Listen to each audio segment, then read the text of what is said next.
for example, that's when you can look at the change. Okay, you can do the change over there. Okay. Now, there was an interesting question over here by Raymond. Raymond said that in this volatile market situation, are we still encouraged to trade in directional? Usually no. We would do hedge trades, weekly hedge trades, or if you're doing shorter term trades over here, you might want to actually hedge them with the weekly options to do that. Okay. Okay, good. All right. Another question over here, Lindia Jung. Why do we buy the SSO instead of the spiders? Okay. Now, we target about 10% on the on the retirement plan. Let's switch gears to the retirement plan right now, and I'd like to share with you some data that Miriam has outlined to me, and I hope that the charts actually load. Okay. So just wait for my charts to load here. Alright, they're not really cooperating at the moment right now, so let me see if this helps. Okay, what I'm going to do is to detach out the charts and let it load again. Okay.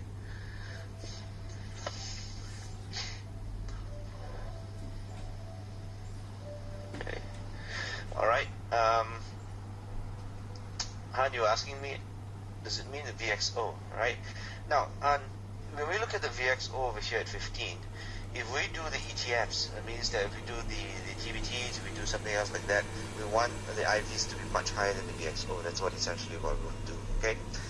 Okay, guys. All right. Let's look at some things over here. I'm going to hide the studies over here. I'm going to show you a 10-year chart of the S&P 500. All right. Now, India, one of the closest things that I can share with you is this. All right.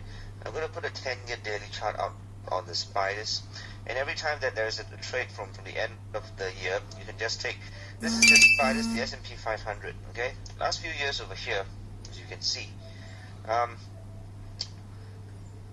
this is the last day of October 2004.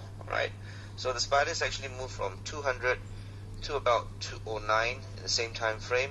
Now, what Miriam noticed was, if I looked at the spiders and if I looked at the SSO, okay, if I looked at the spiders and I looked at the SSO has a more likelihood chance over here to actually move more than 10% quicker than the spiders itself. This is the SSO in October. There you go. Right, the opening number is 59, and this actually moved 6% just in about December, whereas the spiders themselves took a much longer time to do so, and the move wasn't that great. And she actually had this observation that on the XX or SSO is usually quicker than the spiders itself. Okay, so that is the thing over here. Okay, and Edwin, how do you place straddle stop loss? We don't place straddle stop loss on a straddle. We wait for Thursday and then exit that trade. Okay, there. Wei Ching, Miriam did mention us about exit strategies over here. There is a webinar that she did earlier on about managing hedge trades over here, in which we look at the first hour of the trade, and after we look at the first hour of the trade, we see if it's heading against us. We decided to actually exit that trade over here. Okay.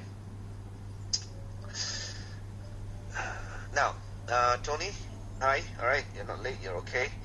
So, this is what I'm going to mention again about the FOMC, since most of you have just gotten in at this current juncture over here. This week, everything is as per normal. Those of you who want to take trades, you can do so, right? But on the December, on the 16th over here, is the FOMC week, and what I would like to actually suggest is this. I don't like to do trades on the FOMC week right now. The last 3 weeks were hit and miss, right? So I totally omit that, and that would mean something else too. Okay, so I'm going to show you what's happening right now. Okay, so this is a calendar which is out over here. This week would probably effectively be the last week over here that I would look at the weekly hedge trades. I would, regardless of anything, I would still place paper trades though. Okay, so what do I mean by that? Okay, on the 14th over here, 16th is the FOMC day. Following week we got Christmas on Friday, and then New Year on Thursday. So the last 3 weeks of December you can take a break and not do anything except monitor your retirement portfolio trades, and that's basically what I am inclined to actually do. Okay, so So that's basically what I am going to look at. Okay. Of course, if you have your IAE trades, if you have everything you're going to trade, just go ahead and do that. Now, I will do a special webinar on the 14th over here, on the 14th of December over here, and this would be one where I would actually do some numbers to actually help you guys look at, if you were in a retirement portfolio trade and you were profitable in that particular trade, how do you trade through the FOMC? You can actually hedge that trade. Okay, you definitely can hedge that trade over here. Okay. Okay. All right, B Ping. Question here. After Miriam's November webinar, she said she will enter a stop loss for the retirement portfolio. Okay. Now, she said that she would actually be putting in a stop loss if she was profitable at some margin. I have to clarify with her over here. I'm still in my trade. In fact, my trades are not really headed anywhere in the retirement plan. If you haven't got it, you can enter again if you want to. But bearing in mind that FOMC is in the way, alright, so you might want to do it after that. But I would haphazard that if you haven't gotten in already, you should be in right now. But I'll be glad. I'm personally still staying in it. Alright, so there's no issue there. Okay. Okay, hang on, give me a second. Alright. Guys, I have technical issues here. Hang on.